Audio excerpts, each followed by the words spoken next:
જનગણ મન અધિનાયક જય હે.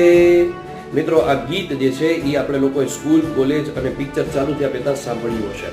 પણ રાષ્ટ્રગાન છે કે રાષ્ટ્રગીત એમાં ક્યાંક ને ક્યાંક કન્ફ્યુઝન હશે, તો એક શબ્દ યાદ રાખજો, ગાજર. ગ ઉપરથી રાષ્ટ્રગાન, જ ઉપરથી જનગણ મન અને ર ઉપરથી રવિન્દ્રનાથ ટાગોર.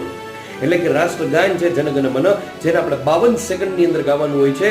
પણ સૌથી પહેલી વખત ગાવામાં આવ્યું હતું કોંગ્રેસના કોલકાતા અધિવેશનની અંદર વર્ષ 1911 ની અંદર.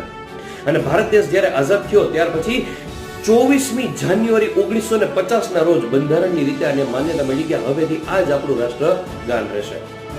પણ ઇન્સ્ટ્રુમેન્ટલ સોંગ, જ્યારે કોઈને મેડલ પહેરાવાતું હોય અથવા તો આપણે જ્યારે ક્રિકેટ મેચ જોતા હોય ત્યારે ઇન્સ્ટ્રુમેન્ટલ સોંગ વગાડવામાં આવે, એ મિત્રો 20 સેકન્ડનું હોય છે.